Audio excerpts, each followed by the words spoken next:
Greetings, everyone. I'm Scott Butcher, and today I'm going to talk to you about conducting business development when you can't be there in person.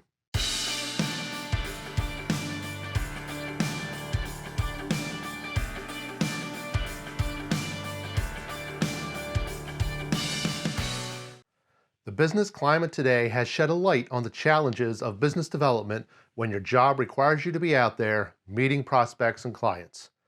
In many ways, the model has been turned upside down. As business developers, we rely on business mixers, conferences, and trade shows. We do lunch and get together for coffee. We invite prospects to sporting events and host events at our office. And when the business world is working remotely, these tried and true methods for business development are no longer available. But that doesn't mean that business development needs to stop. In fact, as the economy sputters and projects temporarily shut down, now is the time for business development, more than ever. We must recognize that the playbook has changed and modify our techniques accordingly. I've led several research projects for the Society for Marketing Professional Services, or SMPS. The most recent initiative was the Marketing 2022 report, where we looked at how the industry is evolving to embrace current business-to-consumer approaches.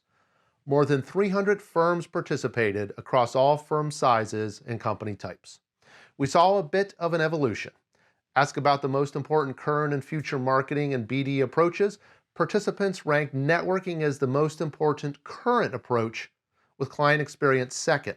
But the two were forecast to swap places in the coming years. In fact, I recently led a webinar about the research and asked the 400 participating sites about the most important approaches right now. 31% selected client experience, with 30% choosing content marketing and thought leadership. Networking dropped to third. So a shift is happening now. For many years, surveys have revealed that roughly 80% of a firm's work comes from existing clients, with 20% coming from new business. So the most critical business development right now is with your existing clients. The success of your firm is based on your ability to keep your clients happy and coming back. The front lines of business development are with your client-facing staff. In the AEC industry, these are your project executives, managers, and site superintendents, the people interacting weekly or even daily with the clients. Delivering a quality product and keeping the client happy are givens. They are the baseline for any firm, but they don't guarantee repeat work. The concept of client experience is far more than just customer service. Client experience is about thoroughly understanding your client, their clients, their industry. It is recognizing every single touch point of a client's journey with your firm and adding value to every step. It is anticipating their needs and responding to them. This may mean adding new service offerings or bringing in new partners. SMPS research found that clients are increasingly looking for firms that offer more than just traditional design and construction services. So when it comes to conducting business development from afar, you need to start with your existing clients. Reach out to them via phone or email. Learn about their challenges because they are facing many right now. Research how other similar companies or institutions are addressing the same issues. Determine if your firm is positioned to help them address these challenges. If not, can you pull other partners onto your team to help the client? Evaluate your touch points and determine how you can add more value. Work with your project managers and other frontline staff to coach them on client outreach. What should they be saying? What questions should they be asking? What value can they be delivering right now? In one of my recent videos, I talked about bringing value to every business development conversation. Now, more than ever, we need to be providing value, whether making phone calls or sending email. So conduct a value inventory. What resources do you have that will be valuable for your existing clients? Most likely, these resources will also be of value to your prospective clients. But what does this look like? Value can be blogs, studies, or videos that your firm pulled together. Value can be third-party resources that you've compiled. Be an aggregator of news to use for your clients and your prospects. This brings us to content marketing and thought leadership, which my webinar ranked as the second most important marketing and business development approach right now, just a wisp behind client experience.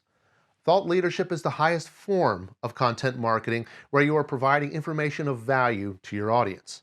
It is not about you, it is about them. Thought leadership can be a highly effective business development tool. With so many people working remotely right now, we're seeing an increased need for thought leadership. So your marketing and business development team needs to make a concerted effort right now. Develop meaningful content. In fact, you might even be able to newsjack. That is, take a current event and develop useful content around it. You'll position yourself as an expert to existing clients and prospects as well. For instance, what are recommendations for temporarily mothballing a retail facility? How fast does the air turnover in a typical office building? What type of filtration should be used? What are recommendations for making up lost time on a construction project? Think blogs, FAQs, videos, or infographics. Develop that information with your subject matter experts and get it out there. Email the content or links to your existing clients and prospects. Post it on your website. Have your coworkers share it on their social media channels. If appropriate, send it to the local business journal, newspaper, or media serving your clients' industries. One of the common challenges that firms face is the inability to get information out of their subject matter experts. But some of these SMEs might have more time on their hands in the coming weeks, so use that availability to pick their brains and capture content. Social selling has never been more important than it is today. Social selling entails using social media networks to develop relationships and drive business. And right now, in this world of remote business development, social selling needs to be a critical component of your strategy. LinkedIn is ground zero for social selling. Take the time to reach out to your existing network and connect with them. Research your existing connections' contacts. Your immediate connections are first degree, their connections are second degree. Find other people you'd like to connect with. Don't send a generic connection request, but rather something personalized. Explain who you are, if necessary, and why you are connecting. Consider asking a mutual connection for an introduction. You'll need to offer a value proposition if you try to connect with someone who doesn't know you. Also, find groups to join on LinkedIn.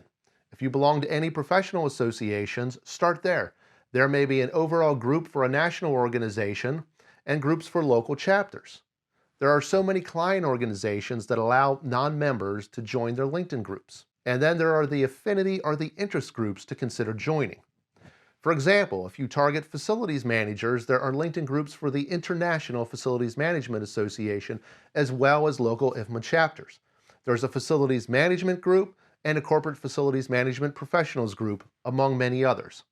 Join a group, then check out the conversations taking place. Consider starting a conversation by asking a question or sharing something of value. Research the other group members and determine ones you want to connect with. If you are both members of the same group, now you have an excuse to connect with them. I've found that my network grows organically every time I publish thought leadership. When I post a blog or a video and somebody likes it or shares it, their second and third degree connections see it, and some of them reach out to connect with me. See how I keep coming back to the value of thought leadership? There are so many things you can be doing right now when it comes to remote business development. I've just hit on some of the key ones here. Now is the time to scrub and update your CRM. Send personalized emails to your existing contacts and prospects, but make sure you're offering value. Work with your project managers to help them reach out to both current clients and former clients. Be a coach and a resource to them. Put together training and host webinars. The content has to be valuable for your target audience. Promote it via email and social media. Delivering presentations is a highly effective way to generate leads, and since conferences are being canceled left and right, move that content online. When you eliminate networking events, in-person meetings, and travel, business developers now have much more time on their hands to do those things they've been talking about doing for years. Use that time wisely.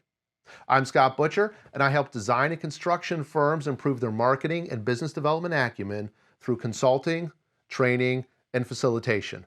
Thank you so much for your time today, and I look forward to seeing you again soon.